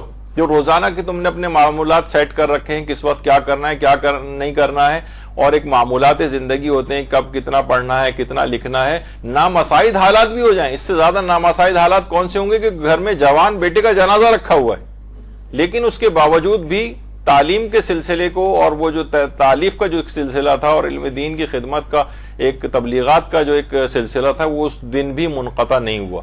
چلیں اتنی ایکسٹریم تو یہ آپ کو بات لگ رہی ہوگی، لیکن اپنے مطابق ان معمولات جو آپ کی جو زندگی آپ گزار رہے ہیں روزانہ کی، اس میں تو اس طرح کا ٹائم مینجمنٹ ہونا چاہیے کہ آپ روزانہ کتنا آپ کو پڑھنا ہے، کتنا لکھنا ہے، کتنی کس چیز کی تیاری کرنی ہے، یہ تاکہ ورنہ اگر وقت ایسی ضائع ٹی وی کے ڈرامے دیکھے جا رہے ہیں گھنٹوں گھنٹوں بیٹھ کے، اور فضول ٹاک شوز دیکھے جا رہے ہیں، بلکہ مرد حضرات بھی فضول کون بیمار ہے، کون بیمار نہیں ہے، کون سی عدالت کے ساتھ کس کو کیا ملا کیا نہیں، گھنٹوں کے بیٹھے پروگرام دیکھ رہے ہیں، ایک کے بعد ایک کے بعد ایک کے بعد ایک ٹاک شوز، وہ کبھی ختم ہونے میں نہیں آتے اور سب کا تقریباً ایک ہی عنوان ہوتا ہے۔ تو اس میں وقت اپنے ضائع کرنا اور ضائع لگانا، وقت کو مسلسل ضائع کرنا، تو خواہ کتنے ہی نامساعد حالات ہو جائیں۔ ہم دیکھتے ہیں علماء کی اس سیرت کے اندر کہ جناب ٹانگوں میں فریکچر بھی ہو گیا ہے، لیکن تب بھی جو ہے اگر مدرسے نہیں جا پا رہے تو مثلا طالب علموں کو اپنے گھر بلا لیا، وہیں پہ بیٹھ کر ان کو جو ہے وہ تعلیم جو ہے وہ دے رہے ہیں۔ مجھے یاد آتا ہے اپنا ابتدائی دور بھی کہ جس زمانے میں کراچی میں شدید ہنگامے ہوتے تھے اور کرفیو لگا کرتے تھے، تو ہم کرفیو کے ٹائمنگز میں جس وقت کرفیو کھلتا تھا، مشکل سے 2 گھنٹے یا 3 گھنٹے کا کوئی ٹائم ہوتا تھا جس میں کرفیو کھلتا تھا، تو اس میں سولجر بازار میں ہمارا مولانا صادق حسن قبلہ جو ہمارے استاد تھے، ان کی کلاس باقاعدہ ہوتی تھی۔ ان کرفیو ٹائمنگز میں بس میں بیٹھ کے بمشکل وہاں پہنچتے تھے اور اس کے بعد کر کے وہاں سے فوراً نکلنا ہوتا تھا کیونکہ کرفیو بند ہونے کا وقت ہو رہا ہوتا تھا۔ آج بھی مجھے وہ زمانہ یعنی یاد آتا ہے، تو ایک سنہری دنوں کے طور پر یعنی اس میں جو ایک لذت محسوس ہوتی ہے۔ تو یعنی وہ نامساعد حالات ہیں، ہنگامے ہو رہے ہیں، گولیاں چل رہی ہیں، کرفیو لگا ہوا ہے، کرفیو کھل رہا ہے، اس میں جو پڑھائی اب ہر چیز جو ہے سہولیات میسر ہو گئی ہیں، پہلے کی نسبت امن بھی قائم ہو گیا، لیکن تب بھی مثلا اگر کوئی پڑھ کے نہیں دے رہا ہے تو پھر تو اس پہ افسوس ہی کیا جائے گا نا۔ یعنی بہرحال اپنے وقت کو اسی طور پر انسان کو لگانا چاہیے کہ ٹائم کو کیسے مینج کریں، چاہے ایسے حالات ہی کیوں نہ ہو جائیں۔ تو اسی طریقے سے مثلا آیت اللہ شب زندہ دار ہیں، یہ کہتے ہیں کہ یعنی میں کیسے ہی حالات کیوں نہ ہوں، روزانہ میں سونے سے پہلے احکامات کا ایک ورقہ ضرور پڑھتا ہوں۔ مثلا توضیح المسائل ہے، یہ تو خیر خود ہی بھی مجتہد ہیں، لیکن احکامات یعنی فقہی مسائل کا ایک صفحہ میں روزانہ تلاوت، یعنی دن میں اور تمام مصروفیات کے علاوہ، یعنی جس وقت سونے لگتا ہوں تو سونے سے پہلے احکام کا ایک صفحہ ضرور پڑھتا ہوں، اس میں کبھی ناغہ نہیں ہوتا چاہے کیسے ہی حالات کیوں نہ ہو جائیں۔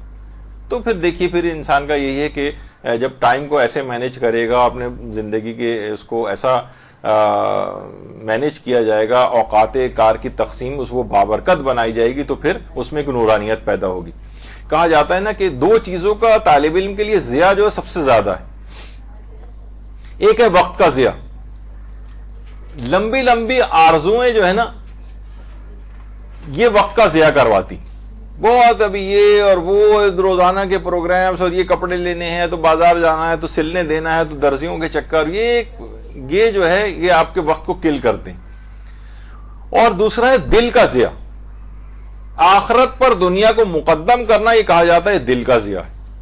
یعنی ہر وقت بس دنیاوی خواہشات یہ بس اس میں انسان لگا رہے. تو علماء ایک چیز اور بھی فرماتے ہیں کہ دیکھیے علم جو ایک نور ہے نا, تو یہ نورانیت یہ دائمی ہونی چاہیے.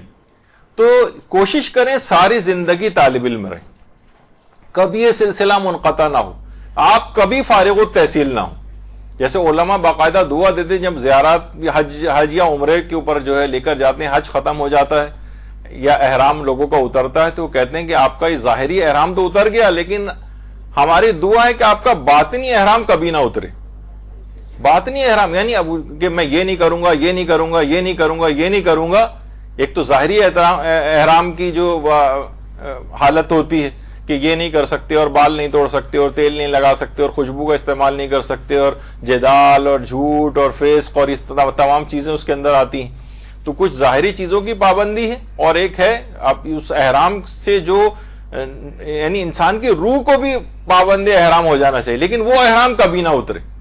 یہ نہیں کہ اس احترام کے بعد تو خوشبو حلال ہو جاتی ہے اور بہت جسم سے بال بھی توڑ سکتے ہیں اور بہت ساری چیزیں حلال ہو جاتی ہیں, لیکن یہ احرام کبھی نہ ہوتے. تو اسی طرح علماء اس کی بھی دعا دیتے ہیں کبھی فارغ التحصیل نہ ہو. تو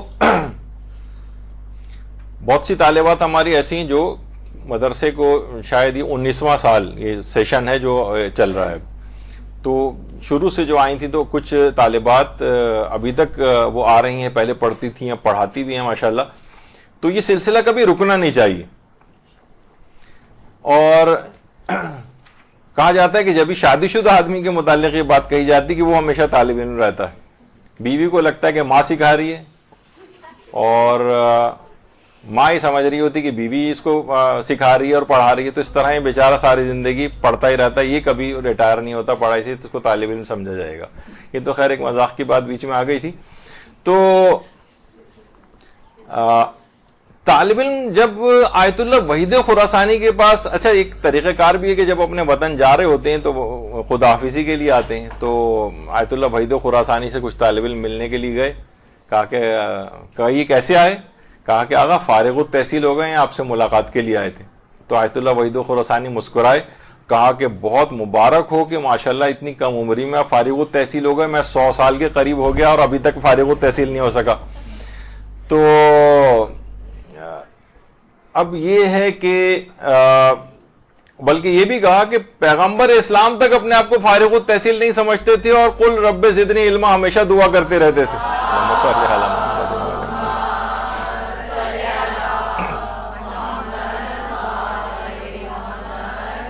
یہاں خواتین ہیں کہ بس ادھر رشتہ طے ہوا اور فارغ التحصیل ہو گئیں مدرسے سے, یہاں شادی ہوئی اور فارغ التحصیل ہو گئیں, اور اسکول اور کالج یا یونیورسٹی میں کسی جگہ ایڈمیشن ہو گیا تو بس مدرسے کو خیر آباد کہہ دیا, اور کسی کے یہاں اولاد پیدا ہو گئی تو بس اب ساری زندگی کے لیے تعلیم کا سلسلہ رک گیا. یہ نہیں ہونا چاہیے. علم چاہے مدرسہ ہو سکتا ہے کسی وجہ سے آپ منقطع بھی ہو جائے سلسلہ, شادیاں ہو کے چلی جاتی ہیں, کسی شہر میں حالات ایسے نہیں ہوتے یا مدرسے آنا بعض اوقات ممکن نہیں ہوتا, تو لیکن تعلیم دین کا یا تحصیل علم کا سلسلہ کبھی نہیں رکنا چاہیے. گھر میں کتاب پڑھنے سے آپ کبھی نہیں رکنے. اب تو ہر چیز سمجھے مدرسہ اب گھر گھر پہنچ گئے, یعنی یہی مدرسہ نہیں, مدرسے سے مراد علماء کی تعلیمات سب کچھ انٹرنیٹ پہ ہر چیز موجود ہے, ہر وقت آپ کے ہاتھ میں موبائل فونز ہیں, اس کے اندر ساری چیزیں ہر وقت موجود ہوتی ہیں. اب تو کوئی عذر ہی باقی نہیں بچا ہے کہ آپ کہیں کہ بھائی میرے پاس وقت نہیں ہے یا میرے پاس کہیں جانے آنے کا وقت نہیں ہے, گھر سے اجازت نہیں. ہر چیز گھر پہ ہی مدرسہ آ گیا. سارے مدرسین آپ کی خدمت میں ہر وقت موبائل کے اندر موجود ہوتے ہیں کہ کب آپ کو تقریر سنائیں اپنی. تو خیر یہ تمام چیزیں ایسی ہیں کہ یہ ضرور اس کی طرف دھیان دینا چاہیے. کتنے بوڑھے بوڑھے بزرگ آج بھی جب اوقات ہوتے ہیں درس وغیرہ درس دینے جا رہے ہیں تو وہ کمرے جھکی ہوئی ہیں, لاٹھی ٹیکتے ہوئے جا رہے ہیں. ان کی اہمیت کا ایک احساس ہے. کتنے علماء آیت اللہ حسن زادہ عاملی بوڑھے ہو رہے ہیں لیکن پڑھنے کا سلسلہ، پڑھانے کا سلسلہ یہ جو ہے وہ رکنے نہیں پاتا. تو کوشش کریں ایک تو علم کے ساتھ، دیکھیں ہم کیونکہ بات کر رہے ہیں کہ علم میں نورانیت کیسے پیدا کریں، تو ہمیشہ علم کے ساتھ جب عمل ساتھ میں لگتا ہے نا تب نورانیت پیدا ہوتی.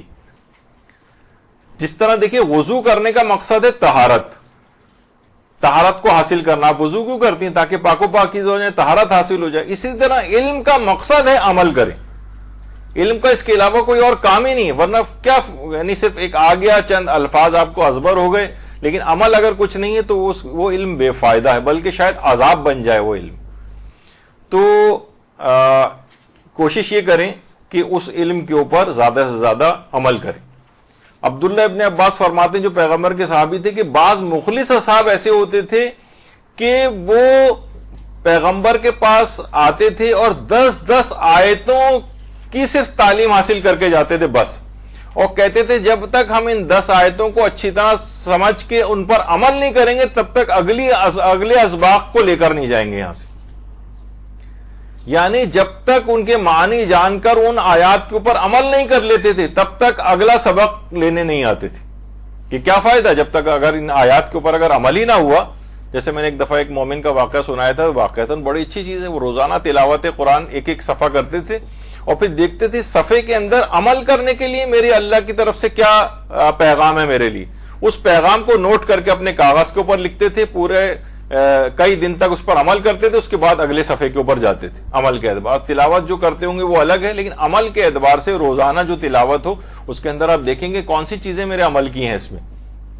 کیونکہ جب تک عمل ساتھ میں نہیں ہو تب تک بات آگے نہیں بڑھے گی اور علم کے اندر وہ نورانیت جو ہے وہ پیدا نہیں ہوگی. دیکھیں شیطان کے متعلق کیا کہا جاتا ہے؟ شیطان کے سے بڑا عالم کون ہوگا؟ یعنی کتنے انبیاؤں کا زمانہ اس نے دیکھا ہوا ہے، کتنے اولیاء کا زمانہ دیکھا ہوا ہے، بڑے بڑے علماء کو علمی طریقوں سے بہکاتا ہے، تو کتنا علم رکھتا ہے اپنے ساتھ. لیکن اس کے ساتھ مسئلہ کیا ہے؟ مسئلہ یہ ہے کہ علم کے اوپر اس نے اپنے عمل نہیں کیا، شیطان بن گیا. تو علم کے اوپر اگر انسان عمل نہ کرے، علم حاصل کرتے جائیں اور کردار و عمل کے اندر کوئی تبدیلی نہ ہو تو یہ علم ایک وبال جان بن جاتا ہے. یہ عذاب بن جائے گا، یہ برائیاں لے کر آئے گا، یہ تکبر پیدا کر دے گا، یہ عجب پیدا کر دے گا، بہت ساری اور چیزیں ساتھ میں آتی چلی جائیں گی. لیکن اس کے اوپر جتنا علم حاصل کرے اس کے مطابق عمل کرتا جائے تو پھر نورانیت آئے گی. تو یہ بہت اہم چیز ہے. جبھی حضرت امیر المومنین علیہ الصلوۃ والسلام ایک جملہ فرماتے تھے،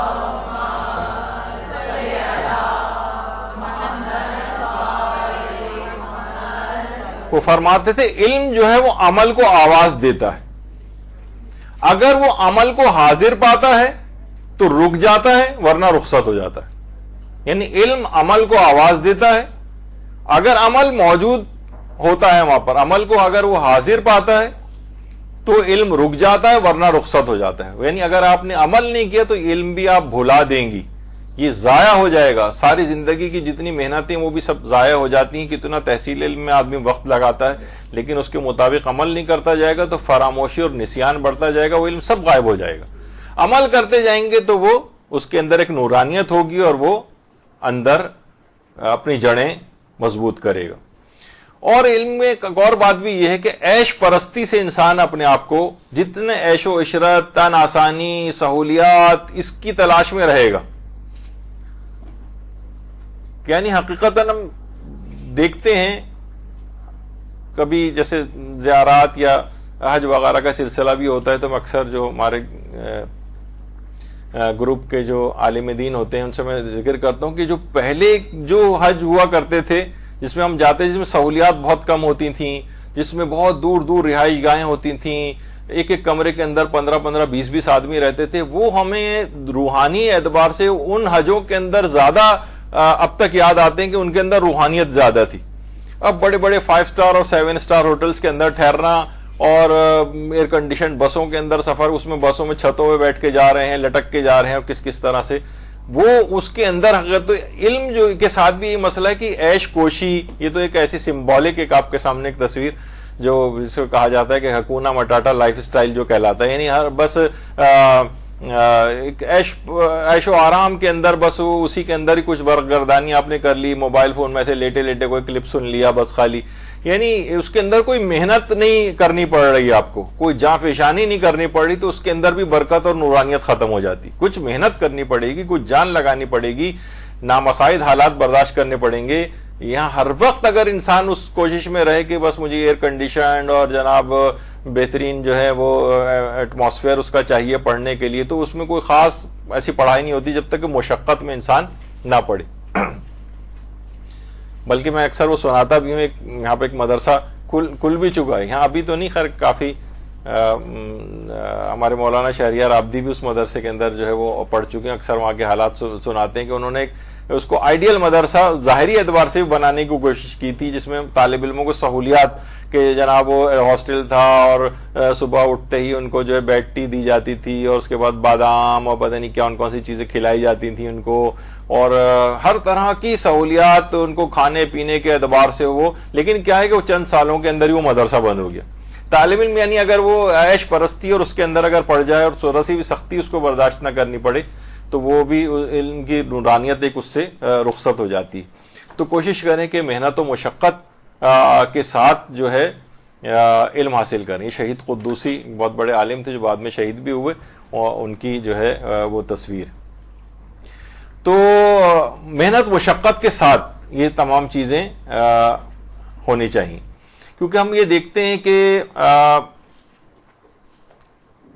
بلکہ کہا جاتا ہے کہ طالب علم کو سب سے زیادہ نقصان پہنچانے والی اگر کوئی چیز ہے وہ سستی اور کاہلی. یہ بیماری اگر کسی کے اندر پیدا ہو جائے تو ذہین سے ذہین طالب علم کو بھی ناکامی سے دوچار کر دیتی, سستی اور کاہلی. علماء کی ہم دیکھتے ہیں, سیرت کا مطالعہ کرتے ہیں, باقاعدہ علماء اور طالب علموں کی سیرت کی کتابوں کو بھی مطالعہ کرنا چاہیے. کہاں کہاں وہ کس طرح سے وہ لوگ پڑھتے تھے, کیسے حاصل کرتے تھے, بھوکے پیاسے رہتے تھے, لمبے لمبے سفر کرتے تھے.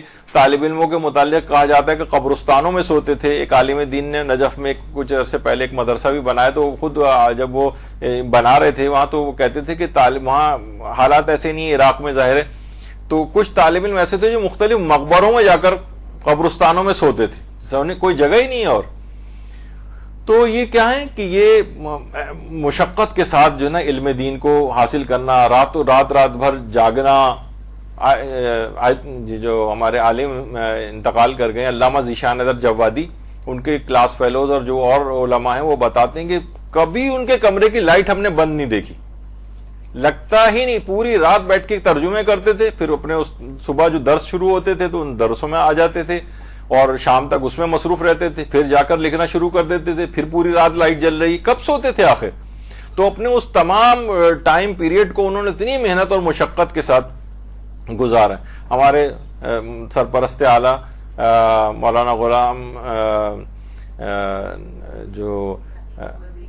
علی وزیری صاحب, ان کے متعلق خود وہ بتاتے ہیں, مولانا غلام علی وزیری صاحب کہ جب ہم نجف میں ہوتے تھے اور رات کو نیند ستاری ہوتی تھی, تو اپنے پاؤں, ہمیں کچھ تو مظاہرہ ہمارے سامنے ہی کرتے ہیں, اور وہ آپ کو پتہ ہے کہ بہت سے لوگ ان کو جانتے ہیں, ان کے مزاج کو کتنے جیدار ہیں وہ, کہ ہم اس طرح سے میں اپنے پاؤں کے بال نوچ کے بھی دکھائے, میں بال اکھاڑ کے دکھائے اپنے پاؤں سے, کہ میں اس طرح سے بال, تاکہ تکلیف سے ہم ساری رات جاگتے رہیں اور علم حاصل کرنے میں یعنی کوئی تعطل نہ آنے پائے. کہ رات کو نیند ستاتی تھی تو اپنے جسم کو کچھ مناسب حد تک اذیت دے کر اور اس طرح سے بال اکھیڑ کے بھی انہوں نے ہمیں دکھائے. تو خیر اتنی تو آپ سے ریکوائرمنٹ نہیں ہے, لیکن یہ کہ کم سے کم اتنا ہو کہ یعنی ہر وقت کی عیش پرستی اور ہر وقت آرام اور سکون کی تلاش, اور یہ نہیں, اس میں بہت محنت جو ہے وہ درکار ہوتی. تو بہت سے ملتا بھی ہے. پیغمبر کے بعض اصحاب ہوتے تھے کہ ہر وقت تو ہر صحابی کا وہاں پہ پیغمبر کے پاس موجود ہونا ضروری نہیں ہوتا تھا, کہ ظاہر ہے اور بھی کام ہوتے ہیں.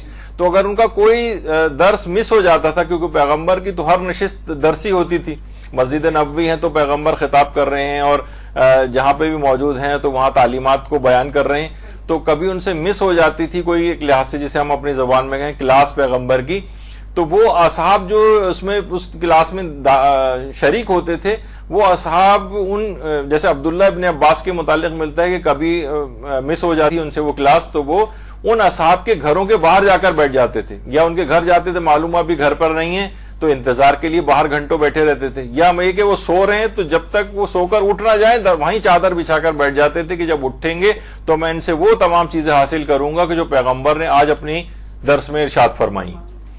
تو یہ کیا ہے، یہ ہم فوراً ہوتے تو ہم تو یہ کہتے کہ ان کو گھر آ جانا چاہیے تھا، اگلے کسی اور دن جا کر پوچھ لیتے، نہیں، یہی تو ہے کہ یہ عیش پرستی وغیرہ ان کے لوگوں کی فطرت میں نہیں تھی، تو انہوں نے بڑے مقام، تو آج ہم اتنے 1400 سال بعد بھی بیٹھے ان کا ذکر کر رہے ہیں۔ تو ایک عالم سے باقاعدہ کسی نے پوچھا بھی تھا کہ آپ نے اتنا علم کیسے حاصل کیا، تو انہوں نے کہا 2 وجوہات کی بنا پر۔ ایک تو یہ کہ جو کچھ میں نے سنا وہ سب کا سب یاد کرنے کا التزام کیا، یعنی یہ نہیں کہ بس اب جو کتنی باتیں آج آپ نے سنی ہیں 2 باتیں یاد رکھ لیں باقی سب بھلا دی، نہیں، جو سنا میں نے اس کو یاد کرنے کا التزام کیا کہ میں جو سنا ہے اس کو لکھوں گا اور اس کو ذہن نشین کر لوں گا، اس کو التزام کیا۔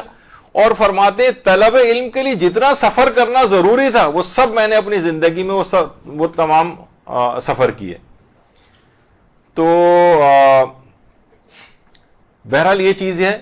اور انہوں نے یہ بات بھی بیان فرمائی کہ 2 چیزیں ایسی ہیں جو خصوصیات، ایک جانوروں والی خصوصیت ہے اور ایک جمادات والی خصوصیت ہے، وہ میں نے اپنے اندر حاصل کی۔ ایک تو خصوصیت یہ ہے کہ صبح سویرے اٹھنا، پرندوں کی مانند صبح سویرے اٹھنا، یہ ایک ایسی عادت ہے جو تقریباً ناممکن ہوتی جا رہی ہے لوگوں کے لیے۔ ساری رات جاگتے ہیں اور پھر اس کے بعد پھر صبح کو پڑھ کر سو جاتے ہیں اور پھر دوپہر تک سوتے رہتے ہیں پڑے ہوئے۔ تو یہ سحر خیزی ہے، اس سے علم حاصل ہوتا ہے، اس میں ایک نورانیت ہے، ایک برکت ہے سحر میں۔ اور سحر خیزی سے مراد سورج نکلنے کے بعد کا ٹائم نہیں ہے، نماز اصل سحر خیزی ہے نماز فجر سے 2 گھنٹے پہلے کا ٹائم، 2 گھنٹے پہلے، یعنی مقصد ہے کہ اس سے پہلے آپ اٹھیں، نماز شب پڑھیں، نافلہ فجر پڑھیں، تلاوت قرآن کریں، یہاں تک کہ فجر وغیرہ کا وقت آ جائے۔ چلے اتنا نہ ہو تو کم سے کم فجر کو ہی اول وقت پہ انسان پڑھ کے اور پڑھے، اور اس کے بعد جب تک سورج نکل نہ جائے تب تک تعقیبات اور دعائیں، یا مثلا اگر علم دین بھی حاصل کر رہا ہے تو وہ سب سے بیسٹ ٹائم ہے۔ وہ کہا جاتا ہے نا رزق کے تقسیم ہونے کا، تو ہر قسم کا رزق اس وقت تقسیم ہو رہا ہوتا ہے، علم کا رزق بھی تقسیم ہو رہا ہوتا ہے، نورانیت کا رزق بھی تقسیم ہو رہا ہوتا ہے، ہر کچھ دنیاوی رزق بھی تقسیم ہو رہا ہوتا ہے۔ جو اس وقت سوتا ہے وہ کھوتا ہے۔ تو بہرحال جو ایک تو انہوں نے کہا کہ جانوروں والی خصوصیت کیا، پرندے وہ الگ صبح اٹھتے ہیں، یہ میں نے ان سے سیکھا، اس سے میرے اندر یہ پیدا ہوئی۔ اور دوسری چیز انہوں نے کہی، دوسری چیز یہ ہے کہ جمادات، پتھر ہے جیسے، آسائشوں پر میں نے جمادات کی طرح صبر کیا، یعنی آپ نے دیکھا نا پتھر کچھ نہ دو تب بھی خاموش پڑا رہتا ہے، کسی سے کوئی شکایت نہیں کرتا۔ تو کوئی آسائش نہیں بھی ملے تو پتھر کی طرح سے پڑے ہوئے کیا فرق پڑتا ہے، نہیں ملی تو نہیں ملی، تڑپے نہیں جا رہے ہیں اس کے لیے، مچلے نہیں جا رہے ہیں، شکایتیں پوری دنیا میں کرتے نہیں پھر رہے ہیں لوگوں سے کہ ہمیں فلاں چیز نہیں ملی اور فلاں چیز نہیں ملی۔ یہ چیزیں 2 چیزیں میں نے سیکھی، کہ جانوروں والی چیز سیکھی کہ الگ صبح اٹھوں، اور جمادات کی طرح سے آسائشوں پر صبر کرنا سیکھا، یعنی کوئی خواہشیں نہیں ملی تو کوئی بات نہیں، ایسے ہی اس سے گزارا کر لیا اور کسی سے کوئی حرف شکایت زبان پر نہ لائے۔ ان 2 چیزوں سے جب آری ہو گئے تو پھر ہمارے پاس بہت وقت بھی بچ جاتا ہے۔ صبح سویرے اٹھیں، آپ کے پاس اتنا وقت ہوگا دن کاٹے نہیں کٹے گا آپ کو۔ جب اٹھیں گے 12-1-2 بجے سو کے تو 3 گھنٹے بعد تو غروب ہونے کا ٹائم ہو جائے گا سورج کے، تو پورا دن تو نکل گیا اس میں۔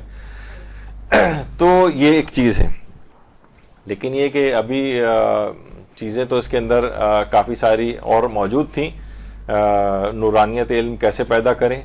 تو لیکن یہ ہے کہ کیونکہ ابھی اگلا لیکچر بھی بہت اہم ہونا ہے، سر وسیم امام آپ کے جو ہے وہ لیکچر لیں گے، تو کوشش یہ کریں گے کہ انشاءاللہ جو اگلی کلاس ہوگی اس میں باقی ماندہ گفتگو کو مکمل کر لیا جائے۔ اور پھر ان تمام چیز آپ نے دیکھا کہ اس سے پہلے جو تلاوت قرآن کے حوالے سے جو خاص سورہ میں نے بتائے ہیں، ان کی پابندی کے ساتھ ان پر اگر آپ عمل کرنا شروع کریں تو آپ خود دیکھیں گے کتنی تیز رفتاری کے ساتھ اس سفر کو واقعتاً نورانیت میں تبدیل آپ کر سکیں گے۔ کیونکہ دیکھیے بہرحال یہ ہوتا ہے کہ انسان علم تو حاصل کرتا جاتا ہے، لیکن اس کے وہ ثمرات اس کو نہیں مل پاتے ہیں کہ جو کہ اس علم کے نتیجے میں اس کو حاصل ہونے چاہیے۔ تو نورانیت علم پیدا کرنا ایک بہت ضروری چیز ہے۔ اگر علم کے ساتھ نورانیت نہیں ہے تو یہ ایک، میں نے اس سے پہلے جو جملہ استعمال کیا کہ وبال جان بن جائے گا، یہ ایک عذاب بن جائے گا، یہ اپنے ساتھ برائیاں اور خامیاں لے کر آئے گا اس سے کہیں بہتر وہ شاید جہالت ہوتی کہ اس کے کچھ بچت کا امکان ہوتا، لیکن اس میں تو علم حاصل کرنے کے بعد آپ نے بے عملوں والا کام کر کے ان سے بھی بدتر ہو گئے، جاہلوں سے بھی. تو اس وجہ سے اس نورانیت کو حاصل کرنا بہت ضروری ہے. اس کے کچھ اعمال اور ہیں جو انشاءاللہ اگلی نشست میں ہم بیان کریں گے. وصلی اللہ علی محمد وآلہ الطیبین الطاہرین.